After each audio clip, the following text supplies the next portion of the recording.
This is a horror game podcast. It is meant for mature audiences. It may contain adult language, violence, and sexual themes, as well as shocking revelations. Viewer discretion is advised.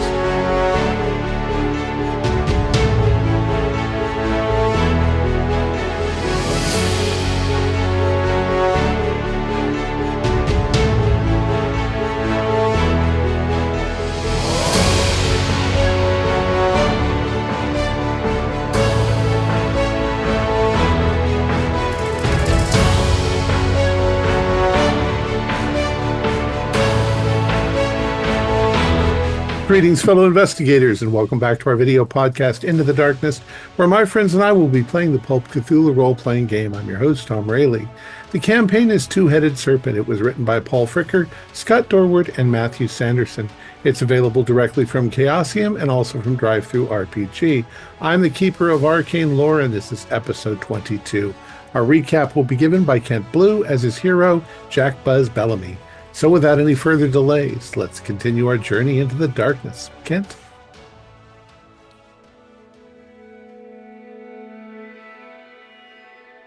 Frankie, we arrived in Oklahoma.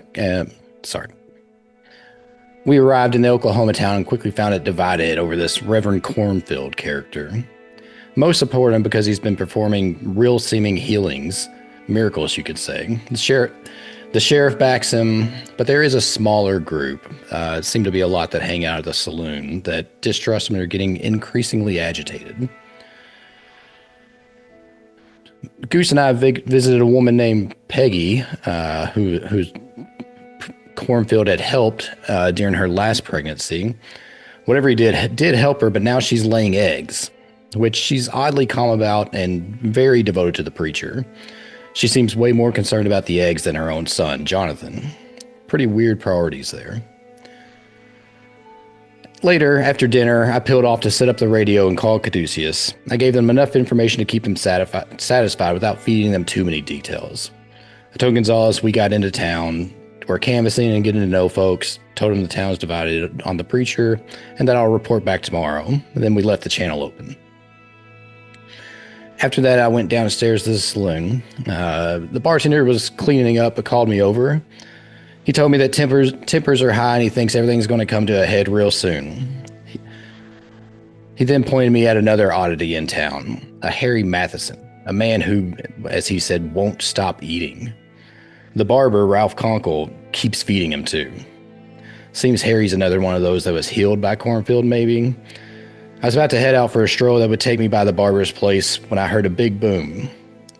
I rushed out, confused, because usually when there's a big boom, I know what caused it, or am the one causing it. It didn't take long to see the church was burning. I jumped into the bucket brigade, but we soon realized the church was lost. The fire was spreading quickly, so we shifted our priorities to save the surrounding buildings as much as we could.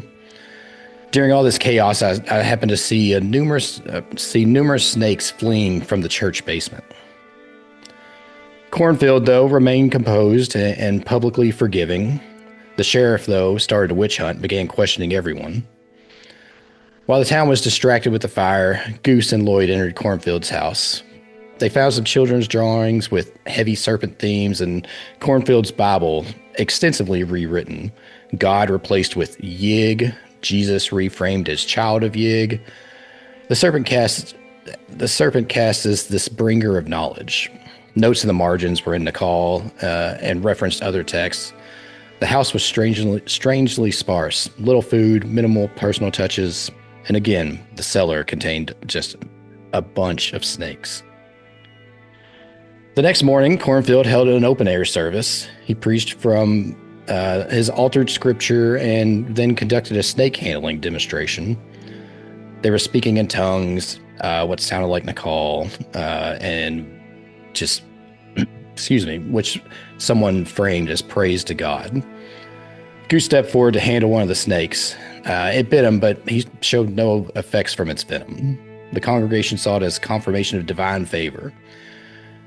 Cornfield invited him to join a Friday trip into the desert. We strongly suspect this whole thing originates out there, but we'll know more Friday. Buzz. All right. Excellent. So where is everybody at this point in time? It's after the church services. Okay, so it's right after the church services. Yeah. People have dispersed. Um, you do see as it's dispersing, the sheriff go up to the preacher and have a conversation with him quietly to the side. Um, you can we'll call it a spot hidden because I think it's more perception than listening in.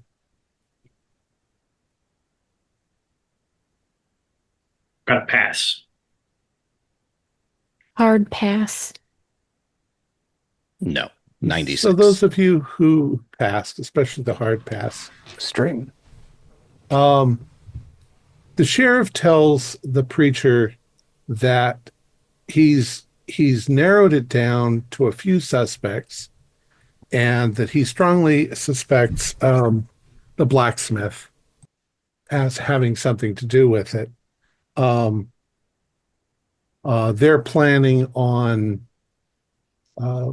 possibly putting together a raiding party and going to the blacksmith's shop or house and seeing seeing if there's anything going on. The Schoenbaum's house. The preacher's response to that is, he's like, listen, Sheriff, I appreciate the work you're doing, but these people can't stand against the power of God. They burned the church down, but we can always rebuild. I think you should try to go easy on them. And the sheriff said, but you don't understand. If we let lawlessness take over, then there could be worse things. There could have been people in that church when it burnt down. And the preacher is just, well, that's the law is your business. So, go with God's blessing. And that's about the extent of what you hear from it. But you do definitely get the idea that the preacher is not the one who wants justice, but the sheriff, that's his business. So,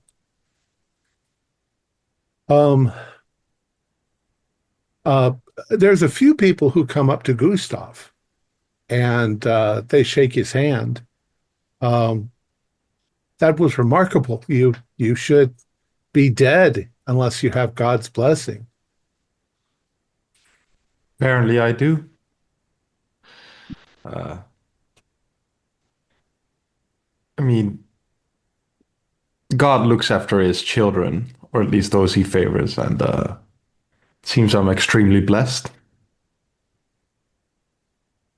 The cornfield comes over to where you are and you're talking, and he says, it's obvious that you've been blessed, and you're going to accompany us on Friday.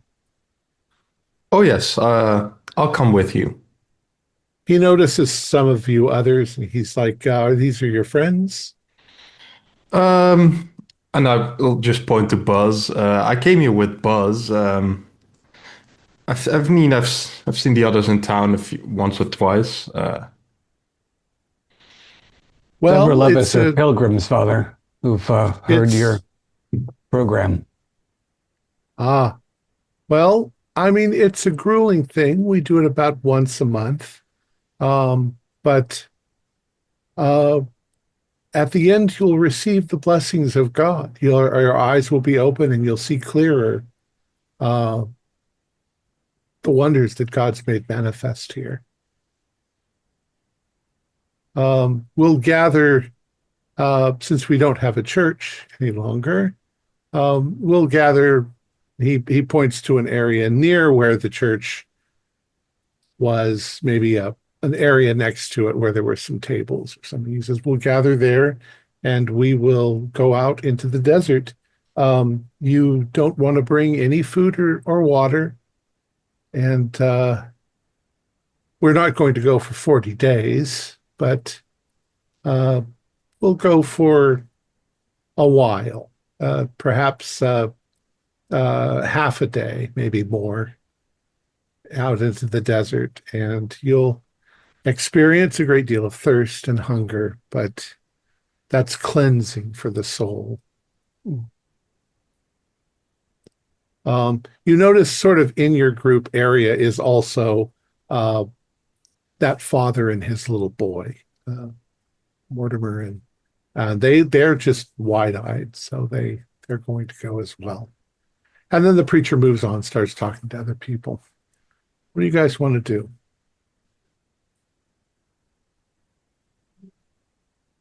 I wonder what gave the sheriff the impression that the blacksmith was responsible for the fire. I mean, his wife, I know he wasn't happy, but his wife was pretty devout to the church.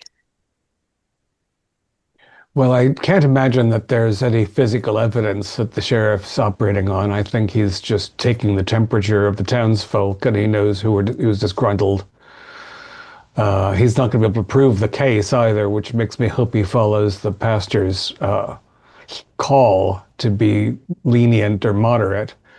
But also, if the townsfolk are so head up that they're resorting to arson during a dry spell, it could come to a head. I wonder if we should tell Schoenbaum that the sheriff is coming after him in case he has, I don't know, some physical evidence to hide. I don't know what it would be. Yeah, it might be good if one of us tipped him off. But I was real surprised that the Reverend didn't have a stronger reaction to going after the culprits. I think he feels that his situation here is pretty secure. And this is only the beginning of the outreach, since he's, meeting an avatar of Yeg out in the desert. Right? He has to be. Something gave him this ability. Right. And we also have that snake situation if we want to go check out any more of the old church to take care of. Well, yeah, I mean, giving our artifact a trial run before we follow the man out in the desert might be a good idea. Oh, that could be fun. Who all was invited? Wasn't it just Goose? I think it's pretty much an open call if people want to follow him out. I mean, certainly the Bible salesman didn't handle snakes, but is already on the short list of invitation. I don't imagine he really turns anybody away from taking folks to his deity, especially if they come back different. Oh. And go ahead. Do we know anything about, like, if this is Yeg or an avatar of Yeg out there in the desert, do we have any idea about what we might experience or encounter? I mean, from what Tyrannish had to say and what of the materials we've read or had translated, presumably like the thing that they were using as a power source in the city in Mu, this is some, supernormal being that, has a long tradition of worship among serpentine folk. I don't know whether, this could be a preacher who's been following this deity for millennia, or, we Well, we know here's the about thing. What's technology the and point? magic. What's the point of him taking them all out there if he can just lay hands on people and turn them? Mm. Maybe Hard he to can't say. turn them. Maybe he can just, channel something through him. Maybe he could just, help them, but he can't do the full, the full kit and caboodle kind of thing. Oh, he helped them all right. He's helping them lay eggs all over town. Yeah, the fellow who was resurrected and is sleeping under his floorboards, I think he's not merely benefited from advanced medicine. I think he's changed. Maybe some folk go out as sacrifices and come back as replacements. Is that the sort of gruesome thing you're thinking about? Do you think they're coming back as snake people? I, I think it's more simple. The preacher is just a true believer. He's a zealot. He just wants to show people their new deity. And it could be that his ability is limited to only when a person has a need, like a physical need, such as the lady who was having problems with pregnancy, the guy that was crushed. And Or he has to go out and get a recharge. Maybe that too. Maybe that too. Well, all I'm afraid of is, I mean, I know y'all are probably perfectly, maybe not happy with becoming hybrids, but I kind of like myself as I am right now, and I don't want to turn into a snake. It's possible that none of us who are still entirely mammalian should be going out to the desert. It's also not clear. And I suppose we've, taken a walk to some dusty park at this point away from the townsfolk, since we're speaking frankly. Since we're not entirely clear how we feel about Caduceus, that's one concern. And the other is that, I mean, Caduceus didn't tell us to take action against these people, just sort of inspect the situation and come back. But I feel like this has all the earmarks of becoming quite a dangerous movement. We don't really want the middle of the US to become a citadel of yig-worshipping snake people, I think. Well, that's another issue too. That you bring up is all these people he's drawn in are eventually going to go back home, and that's how he's probably planning on spreading the faith. Yeah, if the power granted to him by his friend in the desert can be spread to others, pretty dangerous stuff. No way we can discredit him in any way, is there? I think that'd be a tall order. They've watched him heal people. People have been healed by him. I mean, maybe some people would be willing to change their mind for like a little bit of money, and if Caduceus could swing something that way, I'm sure we could buy a couple of their new boats. Find out if he's as repellent to snake poison as Goose. Oh, I was thinking trying to usurp him when going into the desert. Tell the folks that God didn't choose him, he chose us or me. Wave the scepter around, maybe show some fangs. Tell them we're the true snake, chosen one from the snakes.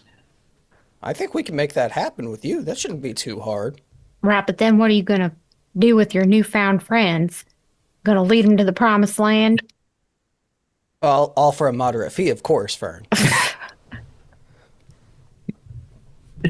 Lloyd would sell tickets to this thing. About this time, you notice a group break off from the general population. It looks like the sheriff is leading them. And since you've already been there, you're guessing they're heading towards Schoenbaum's blacksmith shop. So much for warning maybe him. 5 of them. And they are armed. Is this something we need to intervene in, or? Hang the guy, I don't think. So he's probably just going to take him to jail. Yeah, surely they wouldn't go so far as to murder a man without having any evidence that he did anything. Well, let's say that's what they were doing. Let's say that's what they were going to do. Is that something we want to intervene in? Well, I definitely don't think we should just stand on the sidelines and do nothing if they plan on killing the man. No, I agree. All right. Perhaps the presence of some outside observers will help temper the vigilant spirit of the sheriff and his self-assembled. Did these folks bring weapons to the outdoor church meeting, or? No, but they all seem to be able to get their shotguns and stuff pretty quickly. Yeah, let's, I guess we should hightail it over there and keep an eye on things. I don't really want to tip our hand too early, but I don't want to see arson isn't a very pro-social activity, but I don't want to see a lynching. Yeah. Right. Yeah. And if they're hauling him off to jail, his wife may need a shoulder to cry on. We'll see. She'll need a shoulder of any kind pretty soon. Sorry, just think about snakes. She might shed more than a tear. That's right. All right. So you're going to follow? Is that what you're going to do? Yeah, I think maybe even like intercept a little bit. Not, to. I don't think we're trying to stay hidden, So we're going to be there with them, try to figure out what the plan is and whatnot. All right. So you're going to kind of head them off at the pass. So you take a shortcut down another street to sort of get there first. The sheriff is coming with his men, and they seem not talkative. They're just they're ready for a confrontation. He says, "You folks, you stay back. We want to make sure there's no problem here. We're going to go talk to the blacksmith. What do you want?" We're just, we saw armed men heading this way and got interested in what was happening. Well, he's a well-known. He and his family are well-known dissenters. He won't allow his family to come to church any longer. He's probably the most likely suspect. I need to question him and see what he knows. I understand that. Again, your additional posse of armed people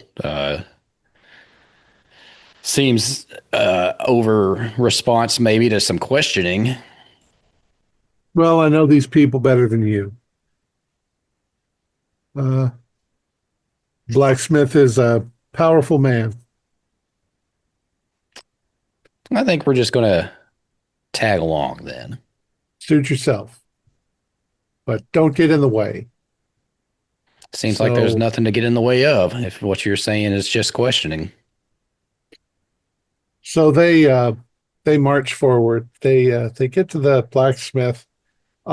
He's in there pounding away on something, and he sees him coming, and he stops, puts down his hammer, and he says to the sheriff, he says, "What do you want?" And the sheriff's like, "Bill, we have reason to believe you're behind this all. Did you set fire to the church?" And Bill's like, "I don't know what you're talking about."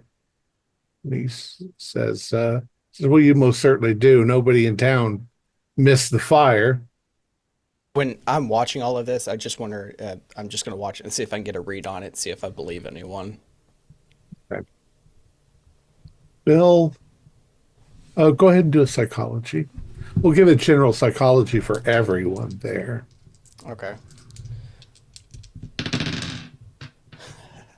Oh, that's an extreme success. Rolled a 5. Well, as their conversation continues, Bill is very stubborn, stands up to the sheriff, You get the strong and odd suspicion that Bill might be covering up for someone. You know that his daughter and the egg-laying woman's husband are also dissenters.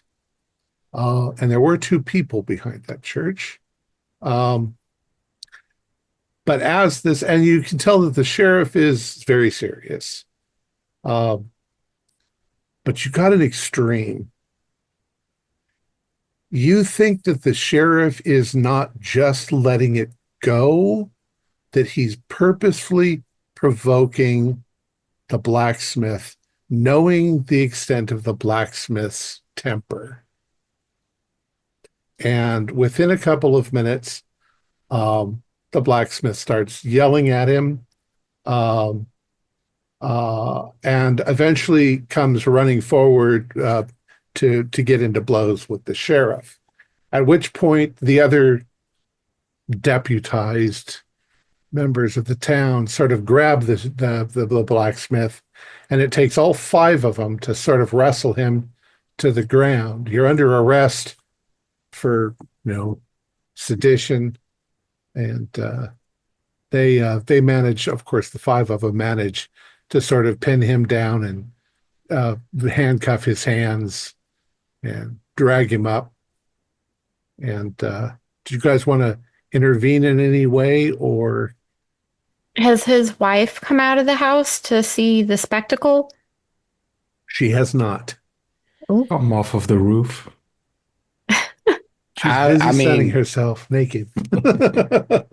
I was here to make sure they didn't just shoot a man dead in the street. So unless that looks like it's happening, I imagine I'm not intervening in any way. And if this fool blacksmith's going to try to take a swing at the sheriff, I mean, I don't know what we can be expected, how we can expect to intervene.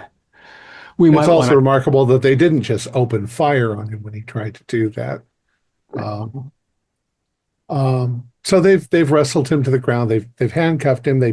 They pull him back up, and with one person on either side of him, they march him towards the jail, which is a 2-person jail. It's sheriff's office and jail.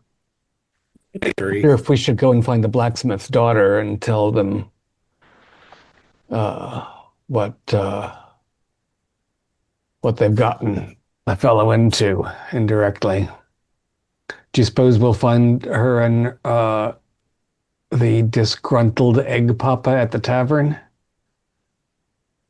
Yep. Yeah, probably. I mean, given that it's awful to be outside, there's only a few public places anybody can be. Yeah.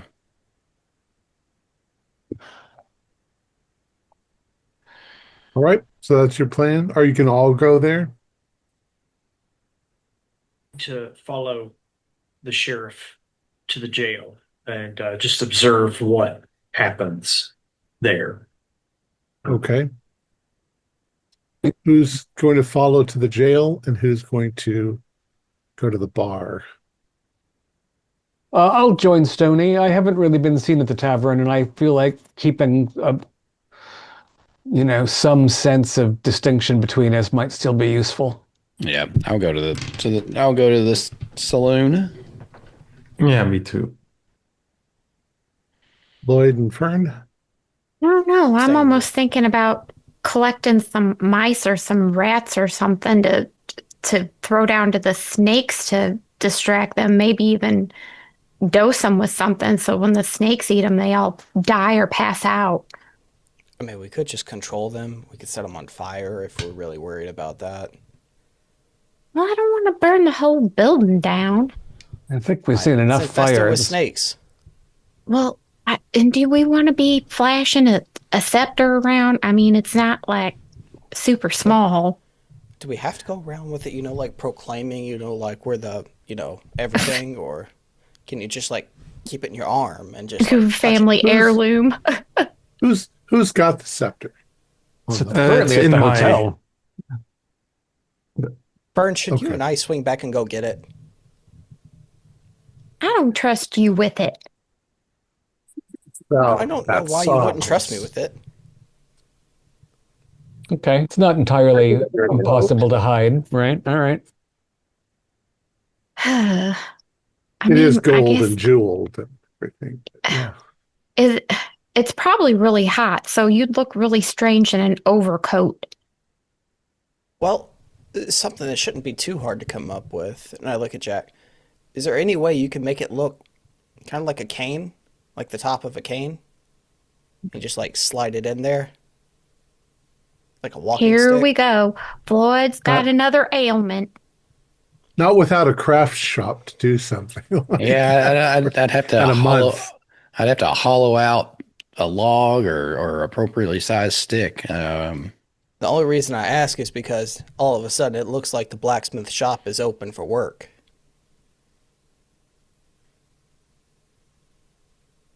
Well, it's also open to the air. People would see you in there if they walked by. Maybe. Whatever. Maybe carry it under a coat for right now. Wrap it over your arm and like you got hot and took your coat off. You could wear a duster. Duster would exactly what it is. Keeps the dust out of your. So, Fern, Yeah, it's you're going to hot. go over there and get some rats, and I'm going to go get the scepter. I ain't letting you run around town with one of our precious items. I'm not going to be running anywhere. Uh-huh. Where you go, I go. Well, By where are not we running, going? does he mean the first train to a pawn shop? Well, I mean, that's right there. It's going to be almost all the way to Missouri before we can find Well, somewhere. if before you it stops got in the St. Louis, but- scepter, we don't need the rats. So we're going to go get the scepter? Yes, and then I'm going to tie you up and make sure you can't run away with it. Fern, I don't know what the problem is. I've been over here. I've been more than obedient and complacent with the rest of this group. Well, Why are just all to of let treating you me like know, some we're kind out in the common middle of criminal? nowhere, and if you try to run, there's nowhere but desert for you to run out to. So you're going to starve, and you're going to have no drinks, and you're just going to die out in the desert. That's loud and clear, Fern. I understand. I can't eat a scepter. Mm-hmm. You might try. I do forget, who is it who picked up the scepter originally? I thought it was Goose. I me, picked up. was- I don't. I think I think, Jack, you picked it up and had a weird reaction. to yeah, it. and then dropped it, and then someone else grabbed it. Goose That was stuff. me. I was the other one who had the reaction to it. Oh, and you were saw- him. Yeah, because I lost a magic point from it and then regained it. So it attuned itself to you. It didn't completely freak you out. I think Gustav has been able to pick it up. I believe I had a vision at some point as well in the pyramid, but it's been a little while. Yeah. So those of you who have snake DNA are probably easier to pick it up than Fern would be. All right. Fern, So need you me. guys are going to go get the scepter. And Stoney and Dr. Jude, you are following the sheriff. As you follow him, the blacksmith doesn't resist any longer. He moves forward. He goes along with them. They get him to the jail. They go inside, and unless you go inside, you can hear the clank of the bars. And then the men stay inside, and the sheriff comes out, and you can see he's heading towards cornfields, wherever he thinks cornfield is, probably back at his house. Jack and Gustav, you head over towards the saloon, and when you get there and go inside, it's empty except for the guy that runs it. And he looks at you guys and he says, "So we were sort of sticking close to here. Has anything happened?" Oh, well, I'm sure you heard by now the church burnt down. "Oh yeah, we saw that. I told you that something might happen." The sheriff is under the impression that the blacksmith did it or has something to do with it. They are taking him in. "Oh, yeah." What are your thoughts on that? Sheriff going to string him up or shoot him No. dead or? There's no evidence. There's no evidence that he would had anything to do with it. I mean, I know that because I know he didn't do that. So still some semblance of the law in this town then. That's And good. he looks up towards where your guys' room is, or where the rooms are. And after a couple of seconds, you hear crying, and then the girl and the boy come out, the young guys. And the girl's like, I heard you say it. Did they got my daddy? Yes, ma'am. They took him down, I guess, to the sheriff's office, you know. They come down the stairs. They're like, we don't know what to do then. It wasn't him, it was us. Well, I guess it's a matter of, I don't know. I guess it's a matter of you're conscious on what you're going to do. You know, But there's no way they could know it's us. We started the fire and then we ran off down to the river and spent the night down there. So nobody saw us. well, I think it's more the sheriff had a small pool of people that are kind of known to be against the preacher. And so he probably figured it was one of those. And I think your daddy might have some sort of reputation about him. So it's more of an informed guess than any kind of evidence leading to the arrest. We don't know what to do. I mean, they can't hold him forever. They don't, he wasn't involved. You know, they're not going to find out that he did it because he didn't do it. Now, I imagine they're going to release him or try to get information out of him on who it was, but it seems as, you know, he's your dad. He'd probably protect you. Well, I don't think he knows that we did it. He might suspect. Yeah.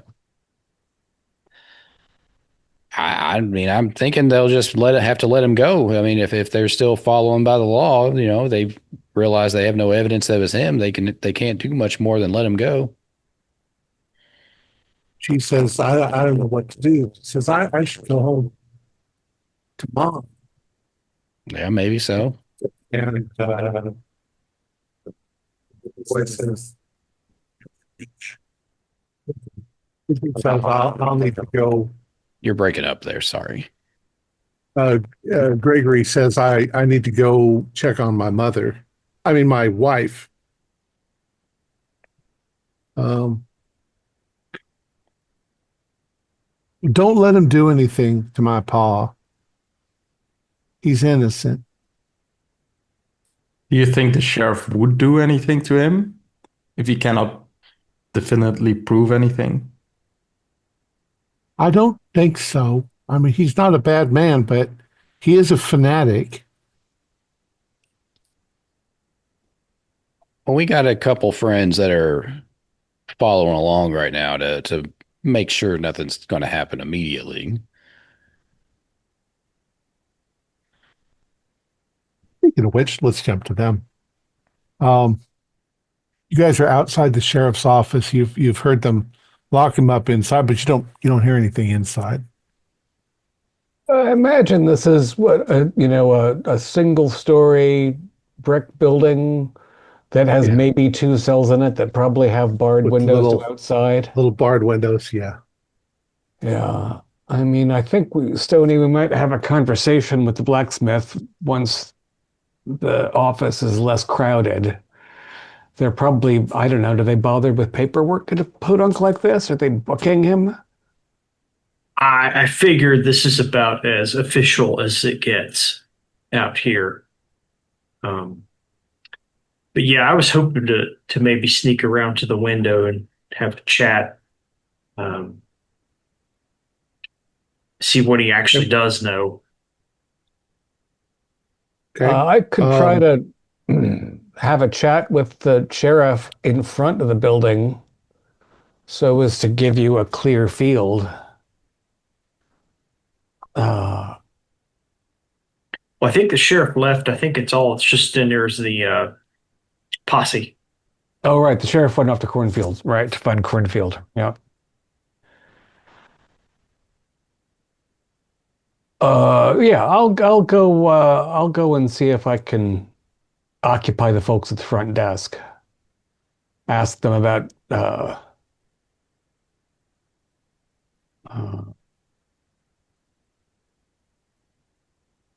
disturbances of the peace here in general. Okay. So, Dr. Harrow, you go up to the front of the sheriff's office while Stoney walks around behind. Um, you open the door and you step inside, and the four others have sort of started a game of poker. Um, their their their shotguns are not in their hands. The shotguns are setting over. You can see sort of there's a little hallway, and you can see there's a couple of cells, like you said, and you see the blacksmith back there in one of the cells, and they're just sort of engaged. Obviously, if the blacksmith got out, he wouldn't be able to get out of the room because they're all right there. You step inside, and one of them looks over at you and he says, "Sheriff's not here right now. Uh, I'll be back in half an hour." Let's see. While I'm waiting to have a word with them, it's not anything very important. I see you gentlemen enjoy a game of chance. Oh, yeah. Who are you? The name's Dr. Harrow, coming in from way out east. Just came in on the train yesterday after hearing the radio program. Some relay of the radio program got me real interested. Ah, so you've heard the word. Excellent. Um, That is there anything we can do for you? We're not officially working here. We're just helping out the sheriff. Just minding the place, I see. Like I said, it's nothing urgent. If you care to deal me in, Oh, I'll see if um, you can show me how cards are played out here. If some of my East Coast tricks will be of any benefit. Are we playing for matchsticks or penny ante uh, or? yeah, it's probably more or less penny ante. Um, they say, "All right, sit yourself down," and they start playing poker with you. Stony, you go around behind. You get to the little window. What do you want to do? I'm gonna try to quietly get the blacksmith's attention. Okay. What the? Oh, what do you want? He stands up and leans against the back wall with his head near the window. What Here do you to want? here to help if I can. There's I don't know what you can do. Well, how long can he hold you here? He'll hold me here for a few hours until he decides to let me go. Okay. They're all of them crazy. They're all of them wrapped around Cornfield's little finger. We just were kind of worried that he might string you up or something. You know, we don't do that kind of thing here. Okay. Besides, he's not going to find any. I didn't do it. Uh, but I would appreciate it if you would find my daughter and tell her to go home. Um, and he quietly says she was out all night. That's weird for her. Yeah, that's not good. Um, you don't suspect her, do you? He's been hanging around that Gregory Shaw fella. Uh, I don't know. None of us are happy with the preacher, but I'm surprised that somebody burned down the church.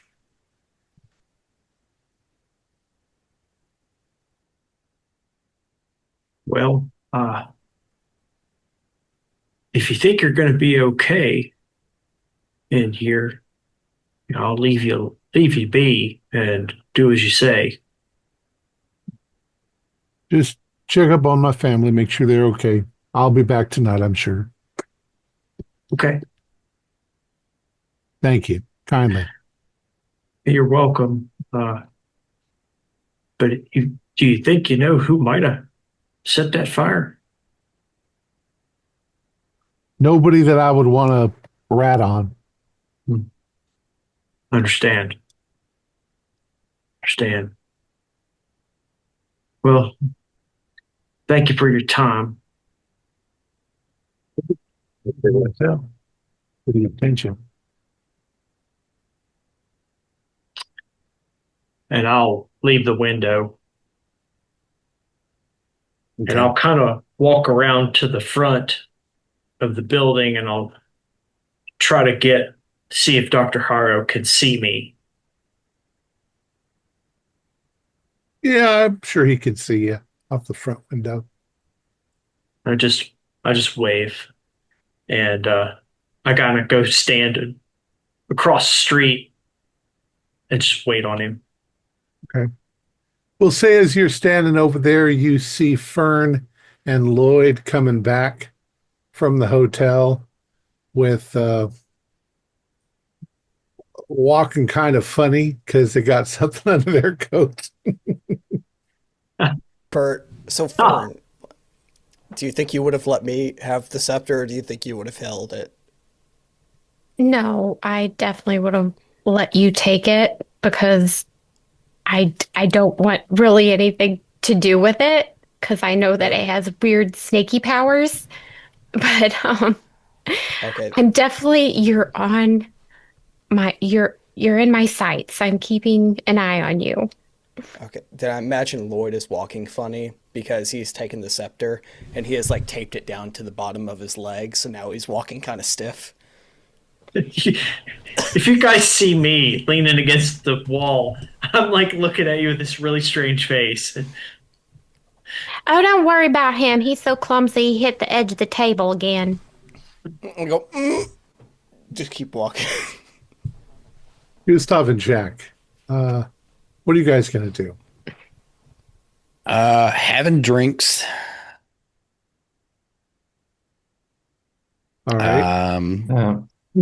Yeah, just kind of hanging around, I guess, consoling the daughter. I mean, unless Goose, you have something else here. Well, they're going to probably go home, like they said. Then just some day drinking. It's Wednesday afternoon somewhere, right? Yeah. So we have a day and a half before we go into the desert. So I thought it was Thursday. It is Okay. Wednesday, you're right. Yeah, because the services were on Wednesday morning. Yeah, okay. Yeah, that's So what it's I thought. afternoon. We're probably off at our own little table then. We could do some day drinking, but maybe you want to visit the barber shop or the guy who won't stop eating. Yeah, that's what I was going to doubt do. we're gonna learn anything extra, but it might be interesting just to see him. We'll learn he's weird like the other lady, but yeah, I mean, no harm. I was going to go by there last night when everything blew up, so finish our drinks, take a stroll, I guess, check in at the barber. Maybe get yourselves a haircut. Yeah, I need a haircut.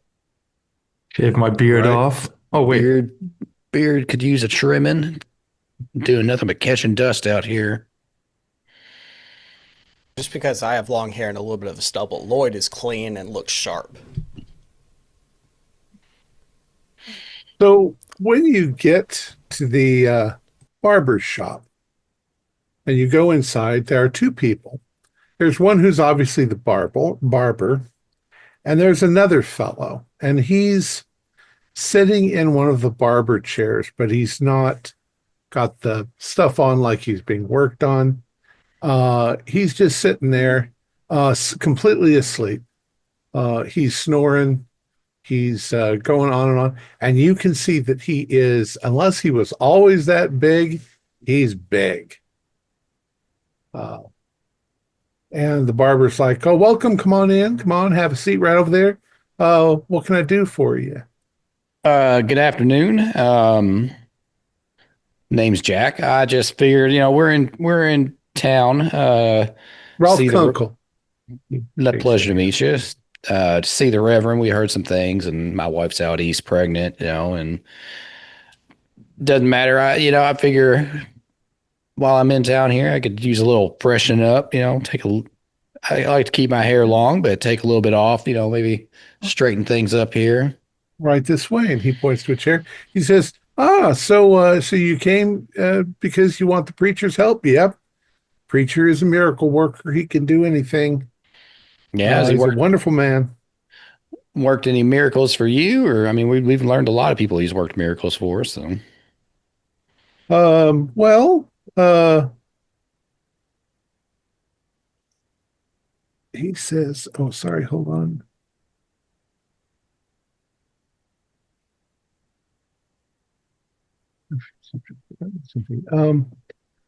He says, well, yeah, he says, my wife was healed by preacher. She had a slight accident. I didn't think it was anything bad, but yeah, he laid his hands on her and she was completely healed. But she's upstairs right now. She's sleeping it off. Um, and she helped old Harry there. He points at the large guy. Um, he's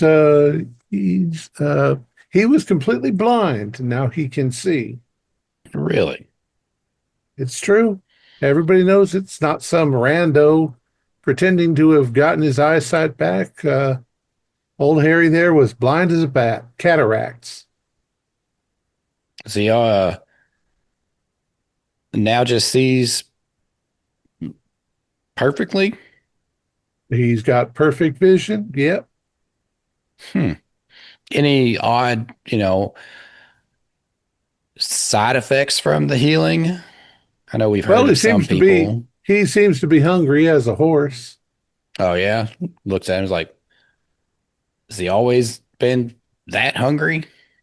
Now, I don't know, maybe it's a side effect of the miracle, but as it is, he's following some sort of pattern. He'll uh, gorge himself on food and then sleep for 3 days and then wake up hungry.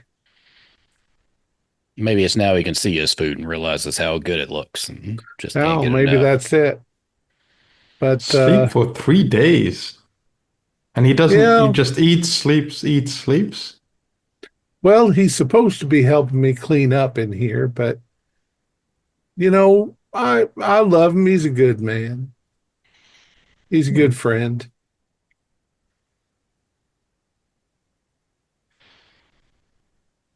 What does he eat? Like, who supplies him with all the food? No, I bring him what he wants. Must have cost you a pretty penny. Now, what's the cost of friendship? That's certainly right. That's true. I thought I thought I was a big guy, but this he would definitely beat me.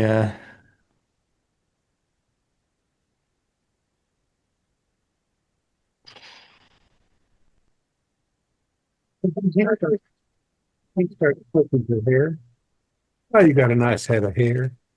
Yeah, I don't take too much of it off, just a little bit, Back of my neck gets hot, so out here and be nice to get a little airflow through there. So you heard the word of the Lord from the preacher on the radio. We've had Yeah. a few people coming in giving that same story. Have you ever been Uh, on one of his sojourns or whatever out to the desert? Out to the desert? No, I haven't. Uh, but one of these days I will. I'm a little afraid of the whole hunger thirst thing. But if he can do it, if others can do it, then I'm sure I can do it. I'm just a little too addicted to the food and the drink. No, yeah, I understand that. I understand. How long did you have to go without food or drink out there? Well, the ones that I've seen head out, you're usually back maybe later the same day, but it's, I don't know, I'd say maybe 16, 17, 18 hours. Well, it seems like a small amount of time to go for devotion, but I understand. It's hot. It's dry. The Uh, preacher was out there for 40 days. I don't know how he survived it, and I don't know what they see out there, but people come back different, happy, do you blessed. do you know a few people who went out the last time, or? Well, I don't know. Look around the town for strangers with that wide-eyed look in their face. Ask them. Sheriff goes out there with him.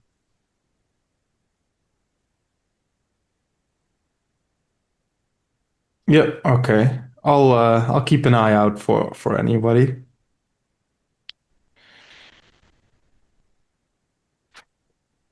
You heard much about what happens out there? Is it just worship and praising the Lord, or Just praising God, trusting in the Lord. They let the Bible says, uh, not to worry that God will provide for you if He takes care of the birds and they don't have to work or toil. They come back, God takes care of them. God will certainly take care of His followers. At we? which point you see uh, the back door of it's not the back door, it's another door. This is a residence as well as barbershop. Um, Sort of crack open. It's dark on the other side, but you get the distinct feeling that there's somebody in there. And he doesn't notice it, but you start to notice the door creaking open a little bit. And you can see that there's a woman. She's in her night clothes, you'd think, those sort of white frilly things women would wear back in those days. Um, and she's got a crazed look on her face, like she's looking around, uh, her eyes darting back and forth. You don't know what she's looking for, but she's not looking at you.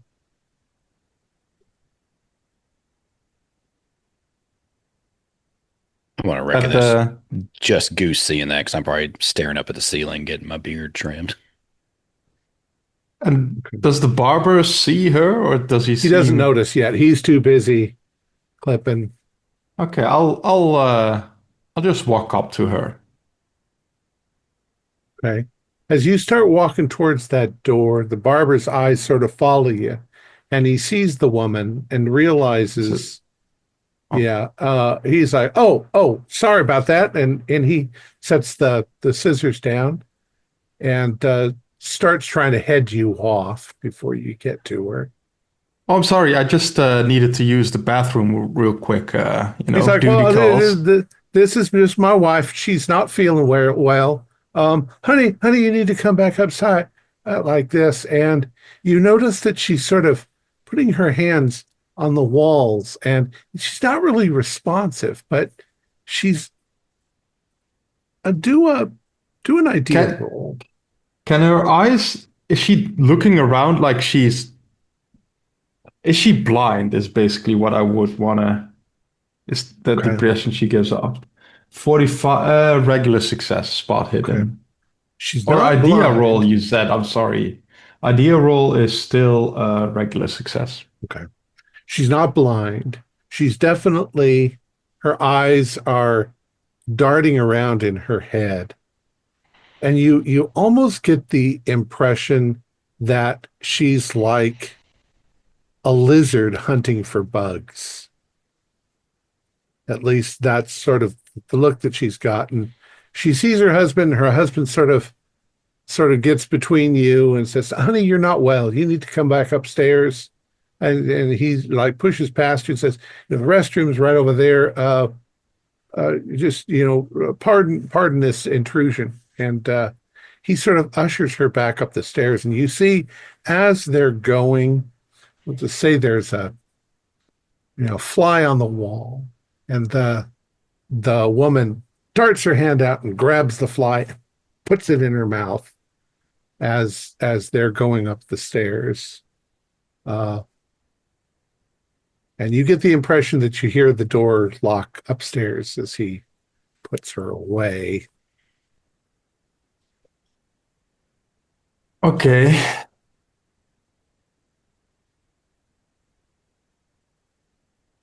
Bathroom's yeah, a normal bathroom.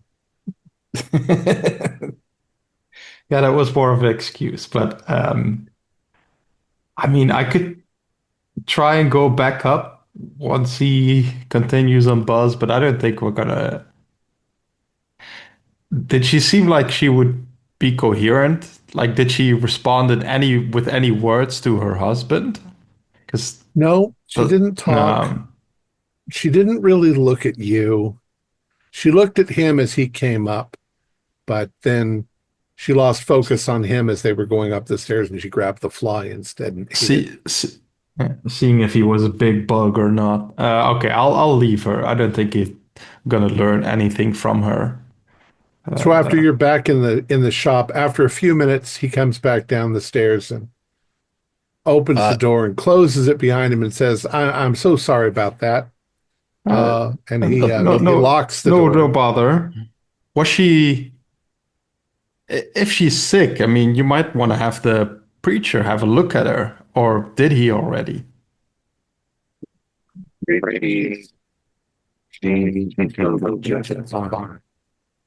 You sound a bit robotic. I'm sorry.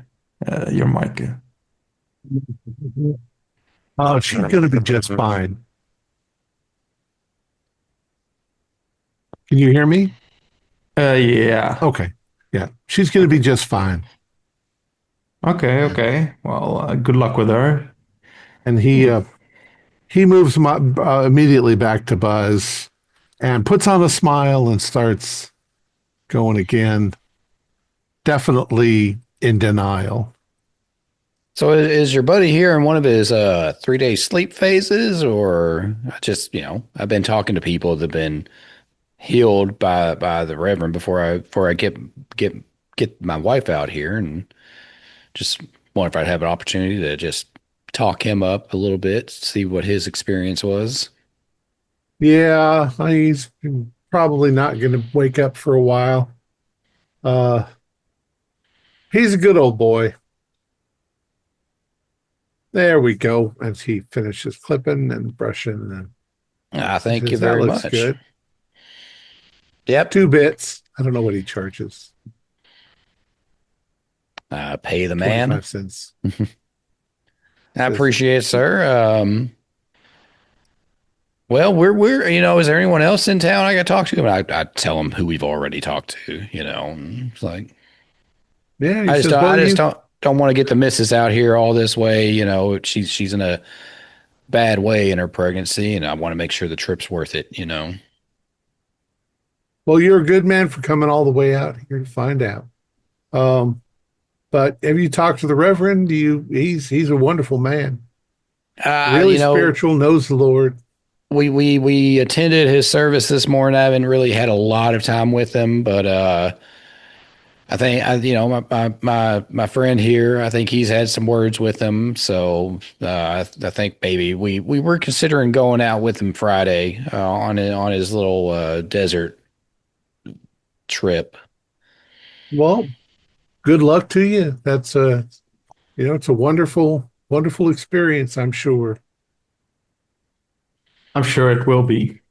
Hopefully, I mean, the Lord will bless you. You'll understand everything then. God has a plan for us all. Well, I do thank you. And I toss him another 50 cents tip as we walk out. Thank you kindly. And out you go. Yeah. Let his next meal be on me. Cool. So let's see, Fern and Lloyd, and Stony. What are you gonna do? You see, I don't think there's anything wrong with the way I'm walking, Fern. I think it looks just fine. You look Because like I'm you just got a hobbling corn around. cob shoved up your behind. It doesn't look that bad. He's supposed to be healing me anyway. Mm-hmm. Stony, you want to come to the church, the old church with us? We're going to go back and see if we can clear some of those snakes out. Yeah, I'm happy to do that. Dr. Harrow's pretty involved in a poker game in there, so I don't want to interrupt that. Maybe he'll win some coin. But yeah, I figure it'd be nice to have you along in case Floyd here gets his little sticky fingers and wants to run off with the scepter. I we really can't. resent that, Fern. You said he was in there playing poker. About how much money was on the table? I think they were playing for matchsticks, Oh, honestly. not enough to buy a cup of orange juice. Don't worry about it. Let's go. I don't know what the hell's wrong with all these people. Yeah, let's go. A cup of orange juice is only one matchstick. Orange juice in Oklahoma during the Dust Bowl. Can you please just All call it right. by its right name? That's a virgin screwdriver. So when you get, you're heading towards the preacher's house, the old church. You said the old church. Right. All right. Yeah. So as you're approaching the old church, there's not much going on in this part of the town. It's dusty. It's dirty. What do you guys want to do? There's no one out and about, is there? It's just us. Not really. Anybody who's more than 50 or 60 feet away from you is kind of lost in the haze of dust. Well, I don't think Stony was with us the last time, but was Lloyd and Dr. Harrow when we were down here. So, Stony, I didn't see anything. I don't think I was here. I thought you came down with us. No, it was Goose and you and I. Okay. Well, there's some snakes that are down in the cellar here, the basement area, and we couldn't look around, but there was an awful odd smell coming from down there, and I wanted to poke around because I'm kind of suspicious as what happened to the last preacher. Sure, sounds interesting. Let's go down and take a look. Lloyd, get that thing out of your pocket, and we'll get down there and see what's going on. Well, I mean, whatever you say, and I start rolling it up really high. Damn, look how white them legs are. So, It's a little hot Lloyd, out here. the second you put your bare hands on the scepter and hold it, you feel that same sort of electrical, jolt in your hands. Spend one magic point. Okay.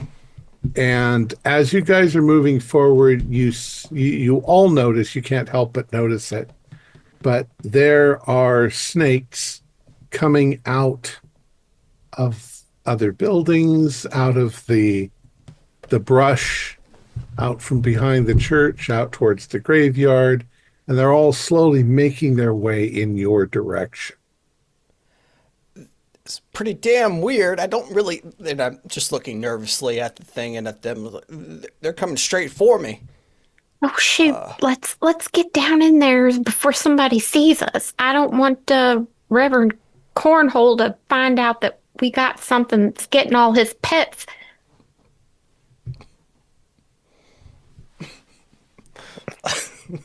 Why are you laughing, Tom?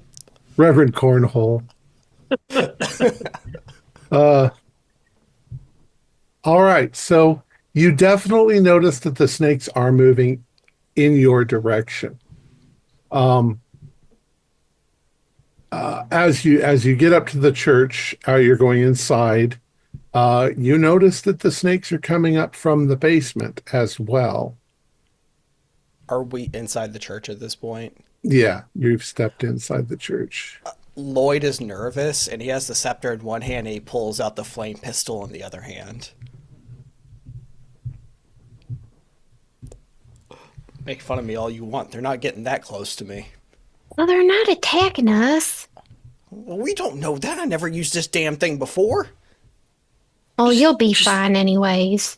Stay calm. I'm sure that they're friendly to you. As I kind of saddle up real close to Lloyd. Right, we're both like almost pressed up against him. Lloyd, what do you want to happen with the snakes? Well, I'm imagining I kind of want them all to kind of come together. I'm trying to think what would be funny right now. But also, no, they just kind of come towards me with like maybe about like 5 feet of me, and they all just kind of stay right there and line up and all they together form at attention. And they just form wait a for circle me. around you. Yeah. They definitely form a circle around you. But within a few minutes, there are 20, 30 snakes. Some of them quite venomous. I mean, they're, what are they? Rattlesnakes. Fern, Stony, you better be hurrying the fuck on up now. Well, Like, just don't lose grasp of that thing, and we should be okay. I promise as I'm swinging around with the flame pistol and that, just kind of like looking at, I am not practicing proper gun safety at all when I'm close to everybody. I'm just gonna swing. put my hand on the flame pistol, and we'll say, Lloyd, I'm gonna take this from you. I'll give it back once we're out of here, but we are in a tender box at the moment, and I don't want you going off half-cocked. No, It's okay. It's okay. I'm gonna take it away. I'll give it back once we're not in a death trap. Well, maybe they'll listen to him too. Maybe we can find a crate and stick them all in a crate or something.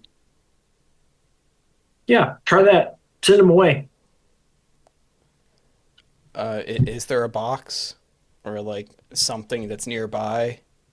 You do This is a Do a weird luck thing. roll. Is there a pew over there that's still kind of up as well? Here. Yeah, the pews are in disrepair, but there are still pews. I want to see if I can line them all up and make them sit side by side by side by side on the pew. But luck. I don't know why I'm rolling luck, but that's a fail. You asked for a box. Okay, for the box, yeah. I rolled a 95. Okay, yeah, so there's not really any boxes or anything around. However, if you're going to try and control the snakes, you need to do a POW roll. I need to also do a POW roll.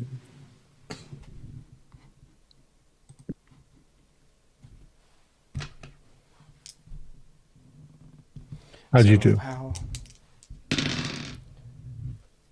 I went from rolling a 95 to rolling a 9. So for POW, that's an extreme success.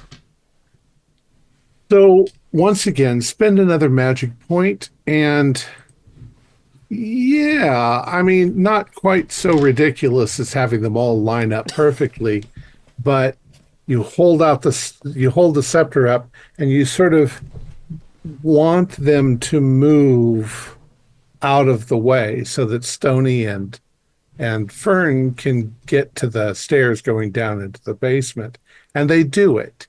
It takes them a minute to do it, but they definitely somewhat obey. Okay. Or y'all better be hurrying. All I'll walk back and right. hold Maybe these you things. have some tricks. You can get them to learn some tricks while we're down there. I don't know if I can teach them card tricks right now, Fern. Hurry up. All right, come on, Stony, let's go. All right, let's go. Dr. Harrow, you can roll a luck roll to see if you've won any matchsticks. If I'm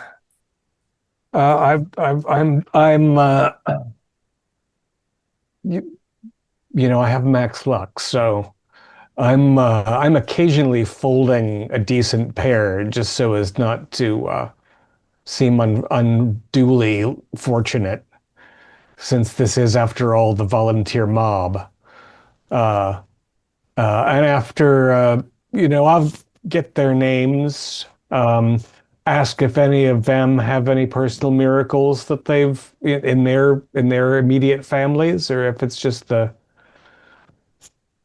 Yeah, they respond. They say they don't have any personal miracles, but they've seen things, and they're absolutely on the preacher and the sheriff's side.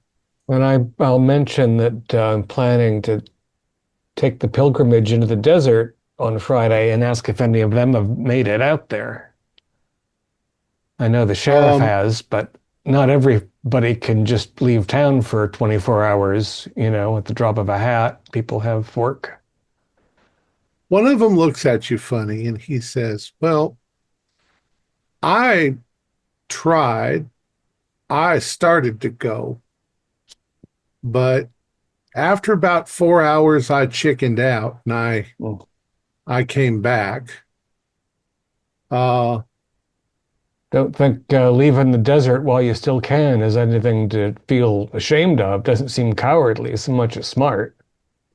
Well, I think that my stomach, my thirst in my stomach got the better of me.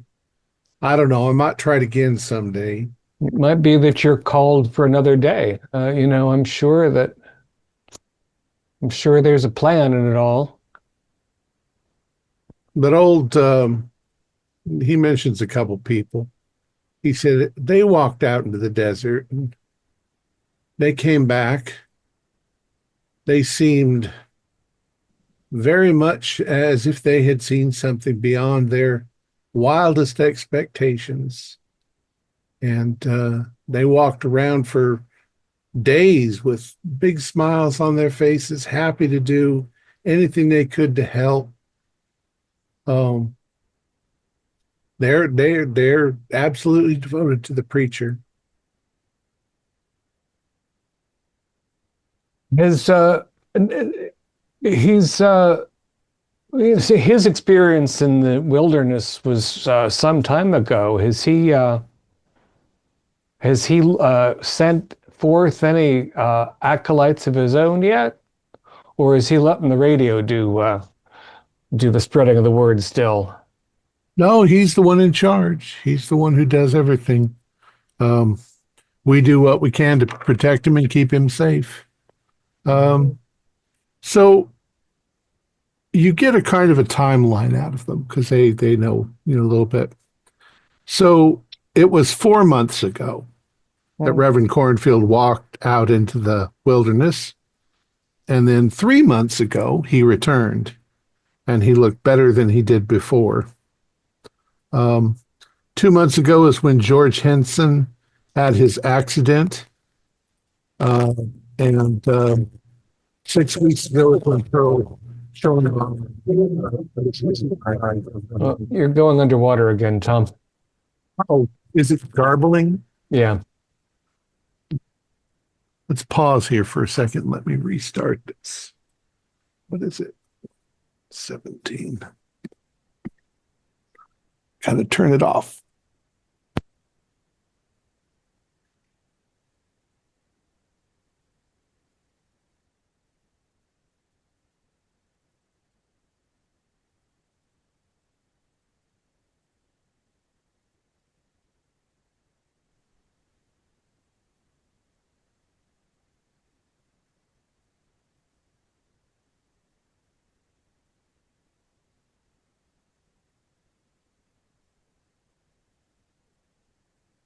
Hopefully that works.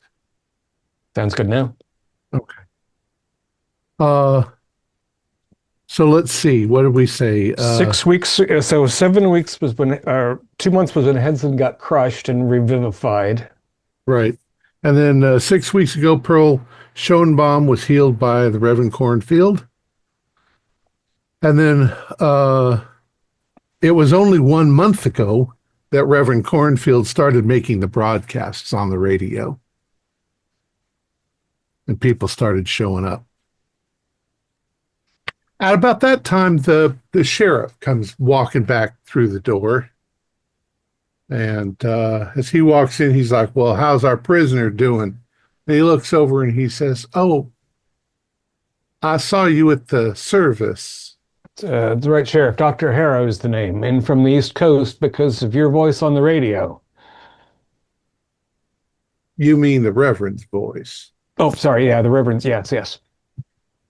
Oh, well, that's good. You're welcome. Kindly.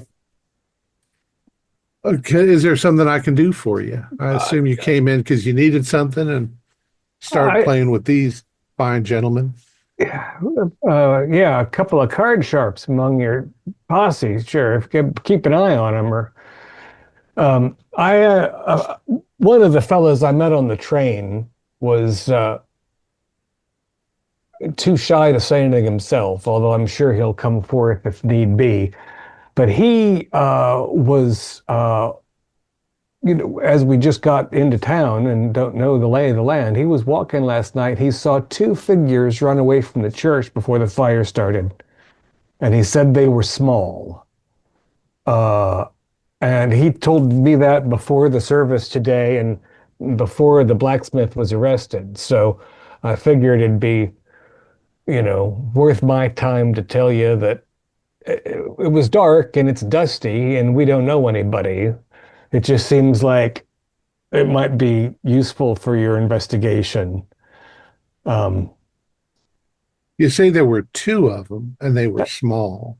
Yeah, I mean that's he's a mute, so his sister has to translate for him. But he's got good eyes. Just thought it might be helpful. And it's a small town and you know your people, but I mean, we are pretty sure Schoenbaum was behind it all. Bill was behind it. He claims innocence, but well, I'm glad you came in and told me. Do you have any other information that might help? I'm afraid that's about all I know. I was thinking weather like this extended drought and whatnot, could have been as innocent as a couple of kids with a firecracker had an accident. We actually found some evidence. We found bottles of gasoline. Well, That's bottles with residue of gasoline. Yeah, that's serious then. I just don't understand why anybody would burn down a church. I mean, it seems like in many ways, it's the most important building in the town right now. So it's pretty foolhardy to say the least. And again, in weather like this, the whole town could have gone up if the wind went bad. Preacher is just trying to bring the message of God to the people. Oh, well, that opens up a can of worms. I'm not exactly sure who could fit that bill, but it could be anyone. I guess we'll have to extend our little investigation. With any luck at all, somebody's conscience will bother them and they'll come forward. Have you maybe been to the saloon in town? I only came in off the train yesterday, and I'm a fairly temperate man in general. I might Where are you visit staying? at some point. I'm at the hotel. Oh, you're at the hotel. Okay, Yeah. well, that's good. If I get tired of the food there, maybe I'll try the other establishment. But I wouldn't recommend the saloon. I know that Bill used to hang out there. I wonder if there's dissenters there as well. Well, you've given me something to investigate. well, if I can be any help, I didn't know how long I'll be in town, but it's good to make your acquaintance, Sheriff, and these gentlemen. You're a doctor, you said. Well, that's good to know, though. I don't think we're going to need any doctoring. I haven't Not in seen this any town. sign of illness. It sounds like I could be made very obsolete by a fellow like Reverend Cornfield. Well, I do thank you. Is there anything else I can help you with? Thank you for coming in and talking to me. No, sir, my pleasure. I'll be on my way. You were with some other people. They all come in on the train with you? Yeah, we met a few folks on the train. Yeah, my friend Stoney and I came in from New York. I don't know where all the others are from. Bible salesman and his son. The lady and her unfortunate brother. Well, I might have to do a little investigating of them, see, because none of this happened until after the train arrived. Well, yeah, as far as But I know, it's people who came to hear more of the message, not to shut it down. indeed, So, indeed, indeed. Well, thank you very much. Y'all have, boys, I told you you shouldn't be playing poker in this office. For one, gambling's illegal, and betting money. How much money you got there? That's not very much. So I'm not going to do anything about it. But um, boys, I want to talk to you after this gentleman leaves. be seeing you, Sheriff. And off you go. Where are you going to go, Dr. Jude? I'm going to find a shady place to get the communicator out and see how things are going at the church. Okay. All I hear is the hissing of flame, narrowly averted. So Fern and Stony, you go down the stairs, and as you're going down the stairs, there's still a couple of snakes, and the snakes are making their way past you and up the stairs, completely ignoring you. Yep, just sidestepped them, let them go on past. You get down into the basement and you look around. There's not much down here. What do you want to do? Investigate the smell. Where am I smelling this smell? Why don't you go ahead and do a smell hidden, spot hidden?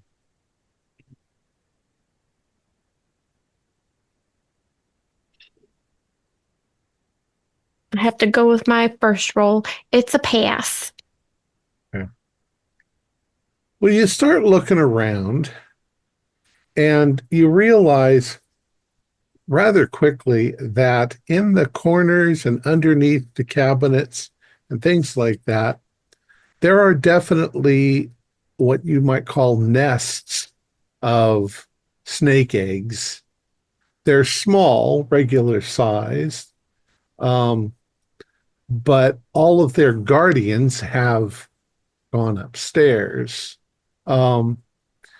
You do see numerous, I forget what they're called. They actually have a name, but when a snake eats like a mouse, it digests it and its body crushes up the bones and the fur, and then it vomits it back out. So there's all of these little Pellets. mouse carcasses, yeah, like pellets that are all over the floor, and you're pretty sure that's where the smell's coming from. This But is a regular other snake den. no other signs of said missing preacher that supposedly took off. No, you don't see anything like that. How Pretty- far back does the cellar or basement go? It's not very big. It's smaller than the church up above. Looks like it was used mostly for storage and things like that. There's bits and pieces of old church furniture down here.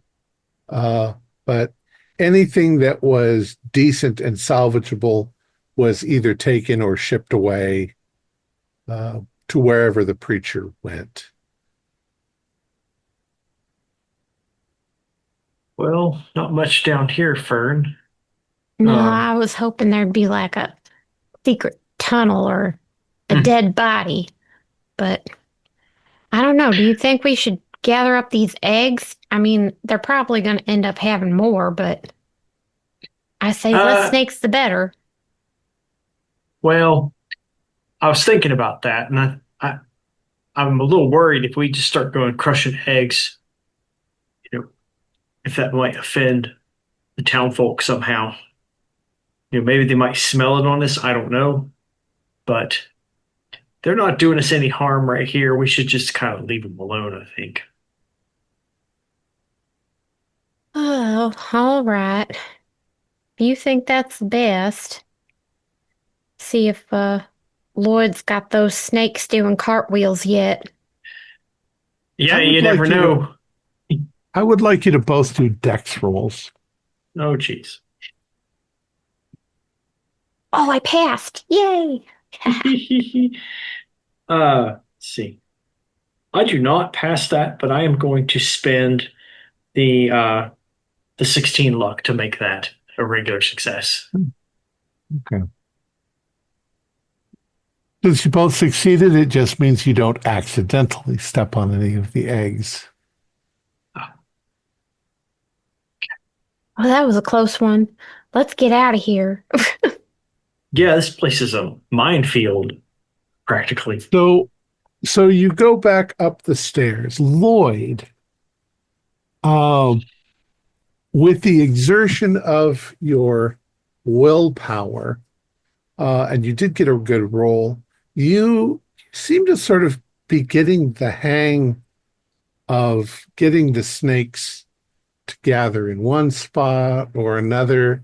They don't move super fast, so it takes a couple of seconds, for them to make a pile over here or a pile over there. But you're definitely convinced that you're able to get them to move. Well, And this you actually don't might have be to pretty stretch useful. out. You don't have to stretch out the scepter. You just have to think about it and hold the scepter. But it does look cool to hold out the scepter and command them to move. This could actually be pretty useful. And while I'm up here playing around with it, I see like a little rock or something on the ground. I'm like, bring it to me. One of them will pick it up in its mouth and slither over towards you. Just about that time as Fern and Stony come up the stairs. Oh shit. And, Hey, guys, what's going on? And I just think, drop it. And I just. Well, are we ready to open our snake circus? Well, I mean, maybe. I'm kind of getting the hang of it, but I don't really care much for, like, all of these. It's no big deal. What'd you find? Absolutely nothing but a bunch of eggs. Eggs. Snake eggs, Oh. I thought you meant and chicken bones, eggs. mouse remains. They've been busy chowing and pooping. So we came here for nothing? Pretty much. No, you've gained some skills. Well, they have that. Well, I mean, I guess so. It's not that bad. I mean, it could be worse as I'm, like, bending over and putting the scepter, obviously, back in my leg and, like, taping it back up. Yeah. Just acting like they're not going to take it at this point. Just trying to very casually act like, nope, it's mine. Well, it's not exactly something you're easily going to be able to walk around with. Well, As- maybe not mute. Maybe I just, like, stubbed my toe or something. It's not like they're going to hear me scream. As soon as you are no longer gripping the scepter, the snakes seem to sort of almost calm down and just start slithering away in random directions, some of them going back towards the basement. But now they're moving, towards your feet and around your feet. They seem to be somewhat docile, but you're not moving. You're standing still while this is happening. Take a half a step back very slowly. Like, I'm curious to see what happens. Like, if Dex anything's roll. Oh shit. Okay. With great power comes great dodging ability. I will spend 4 points of luck to make that a success. Okay. I'm very close to stepping on a snake when you do that. But you don't. Fern's just watching this. She's like, Lloyd, you better pull that scepter back out right now. and wait for us to get out the door, and then we'll slam it real hard, right in their little snaky faces. And I just kind of bend back over, and I just grab the scepter, and I hold on to it. Okay. As you do, Start- they sort of get out of your way. I'm not the and you're biggest able fan to of walk out snakes. the church. Okay, start walking out. And as you guys go outside, you start to notice that some of the snakes that were inside sort of half follow you out, but then they writhe off into the bushes, into the dirt in the desert. What do you guys want to do next? Well, that was telling. I think we need to keep that in mind. Maybe we need to wear some long pants, some padded pants, if we ever pull that trick again. Yeah, we might be able to go to the department store and get some leggings that we can wrap up our calves in. Probably wouldn't be that bad of an idea, or maybe get some boots. I'm sure they sell boots around here. I do like me a new pair of shoes. Sure, we could do that. Maybe meet up with everybody else. I don't know where they're at right now. Yeah, but I think our first stop needs to be back at the hotel so you can drop your little magical item off. I'm not... What? What are you talking about? I don't have to use the restroom right now, Fern. What the hell? Like, I mean... About that time, Dr. Jude's voice comes over the little radios you have. Yeah, it looks like things are all right, more or less, with the sheriff. How's the scepter working out? Well, it's working out really great. Lloyd was using it and learned how to control the snakes a little bit. So very positive. We should make sure that those of us who are still fully human can use it too in a pinch. But there may be no hurry for that. I think we need to interview somebody who's been on one of the Reverend's jaunts into the desert. It seems like we've got people who are healed who are no longer fully human, but even though the sheriff's been out there and he seems. I don't know if I've got sense enough to tell if somebody's part snake yet, but none of his posse have been out. It seems like a pretty rarefied thing, and it hasn't been back that long. That's a good plan, to talk to somebody. Get an idea about how to prepare for that trip. Yeah, I'll be taking some water along, in a non-obvious way. Wouldn't want the Reverend to think I didn't have faith, but yeah, I was thinking you had mentioned something earlier about maybe the non-snake people not going on this trip. Yeah. And I was wondering if I might shadow the group that goes out, kind of track the group separately. Yeah, I think, depending on just what the weather is like, the visibility in the general haze of this dust is so poor, you should be able to follow the tracks of a group pretty easily without being seen. Yeah. Yeah, I figured I would go as backup support just in case something hairy went down. Yeah, I definitely think we should take the scepter with. I just don't know whether the Reverend's going to be able to smell it at 20 paces. What if I don't want to have to fight with him for it. Well, did you feel anything? That's a good question. Have I ever been able to sense where the scepter is just because I'm a hybrid? Nope. All right. Yeah, I mean, he's presumably more in touch with mystical powers than I am, but again, there's a reason he's taking people out to meet his maker. Hmm. I would like you to do, since you guys are contemplating this, do an intelligence roll. Is this everybody or? Well, Dr. Jude, since he was Okay. saying it. Irritating to roll above my intelligence as a fairly crafty fellow. I think I can afford to spend some points at this hour. So yes, I have a regular success. Straining my brains though, it's this dust. You seem to recall conversations with Tyrannish. She said the scepter controls snakes and reptiles.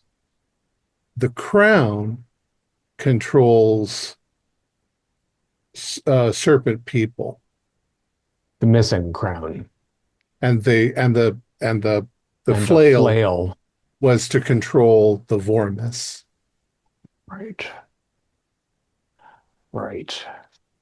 Which we think is extinct and hope it is, but at least we have a tool if it turns out not to be.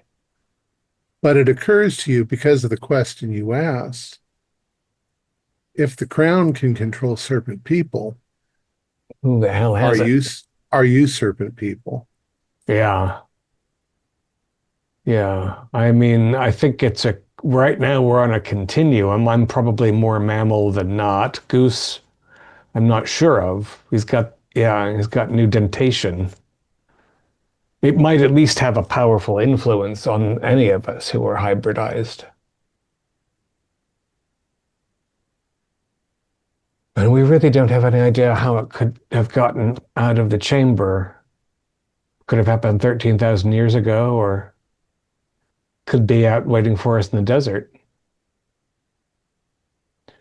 Which means it's all the better that Stoney should be following us. Maybe, in fact, all of the fully human members of the team should be in a B team in case those of us who are changing are affected. Well, I actually have an idea. What if everyone not everyone, but if a lot of these people know where he was taken, like if they're taking him to some cave out in the middle of the desert, maybe they know what cave. And if they know what cave, well, we could just pack up some food and water and go take a look tonight. Scope it out. We don't need the Reverend. If anything, the Reverend could be a liability and end up getting us killed. Well, I don't know how it was that it took him so long to find or be found by this thing, but it's a day trip now, so that whatever entity or object he located is closer than it was, it seems. But I don't imagine that anybody who's gone on one of these jaunts is going to tell us where the Godhead is. Be surprised what you can get out of anybody with a couple of drinks. Well, I mean, the God-fearing folk aren't much for the tavern. Well, I mean, we don't necessarily have to go to the tavern to get alcohol. Or Well, I just mean they might not be particularly. I mean, if I don't see any reason not to give it a try, but I have a feeling that you're going to find the true believers are pretty resistant to sharing a tipple with you. Not only that, but if they're not taking anything with them, then everything's kind of going to look the same in a desert. They're not going to know which direction they're going, or up or down. Since you were using your communicators, are you all getting back together again somewhere? Yeah, let's have a late lunch at the hotel. I mean, I'm avoiding the tavern to keep my nose clean. The sheriff thinks I'm a goody two shoes, and I like it that way. Yeah, we got to drop off we got to drop off Lloyd's prosthesis. Right. Yeah, just try to remember to always limp on the same leg, tell him. All right, so you guys are having lunch in the hotel. You're in there for maybe half an hour while you're eating, and you hear a commotion out in the town square. The proprietor of the hotel, he, sort of perks up and walks to the front door. Says something's up. What's going on out there? I don't know. Looks like somebody's. Is that Hilliard Fowler? No. He takes a step outside, but just like outside the door and then to the side, and he's standing there looking. You can't see what he's looking at. I'll get up and go out beside of him. You hear some Lumberman, right? shouting. Yeah. You hear some shouting. He's the guy that was in the bar that was really disgruntled. And he seems a bit kind of, I don't know what you'd call it. When you get really drunk and you become very belligerent and everything. And he seems to be out in the middle of the square. There's people gathering now, and Reverend Cornfield is there, and he's yelling incoherently at Reverend Cornfield. You've ruined this town. You've betrayed God, and you've turned people into monsters, and your fucking church burnt down. Thank God and this is just, the Reverend is trying to bring things under control. He's trying to talk him down. You can all do spot hiddens for me. Yeah, can you think you can shut your friend up? I don't like the way this is going. I've got a regular. I got a hard success.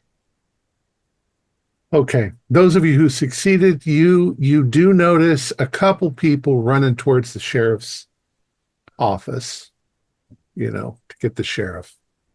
You're the devil's spawn. You've done this to destroy us. You see the guys run into the sheriff's office, and then a second later they come running out, and the sheriff comes running in this direction. But before the sheriff can get there, Hilliard says, "And you've killed us all by doing this, and so you get what you deserve." And Hilliard pulls out a gun and points it at the Reverend and fires. And you see the bullet hit the preacher right square in the forehead. And there's a splattering of blood. And the preacher goes down. And just as he does, another gunshot rings out. The sheriff shoots Hilliard, and Hilliard goes down. And people start screaming and jumping back and running for cover. And in the aftermath, a few moments later, the preacher is laying there on the ground in a puddle of blood that's spreading in the dust and dirt. Hilliard is dead, and the sheriff comes running up. He's, "God damn it!"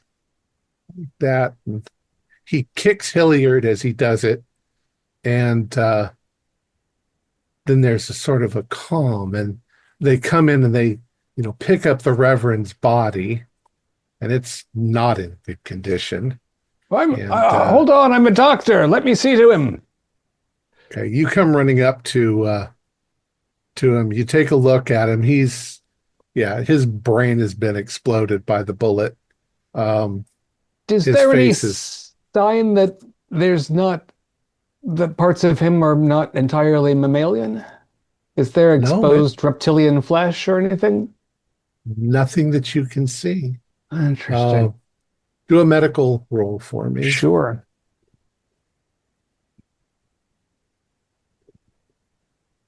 Regular. It's not expensive to make it a hard if it'll help. No. Your regular shows you that that the preacher was just a man. Everything about him seems to be mammalian. And he is dead. Yeah, he's not just wounded. He's destroyed. He's killed. And I'll make sure that Fowler also was a lost cause, I guess. And yeah, Fowler's been shot. He was probably shot through the heart or mid body a few times probably by the sheriff as the sheriff ran up. And there's a sort of solemnness that sort of falls over everyone. And maybe there's a few people that are like, why? And, as this sort of, what do you do? They pick him up and they maybe taking him to his home, I guess. Do we know if he's got family? Or maybe they take him to maybe there's a mortician or a coroner in the town. Yeah, I mean the doctor's coffin gone. maker. Coffin maker might be. I mean, it would be the reverend and the coffin maker if the doctor's gone. And maybe I'll advise the sheriff that I can be of some assistance with the preparation. Your assistance is helpful. So you accompany them, and they're just going to lay him out. It's almost like they want to lay him out in, what they call it, like when you lay out a body state. For people to in state. They drape something over the body, and the sheriff is like, well, now what the hell are we gonna do? This is, fucking Hilliard Fowler.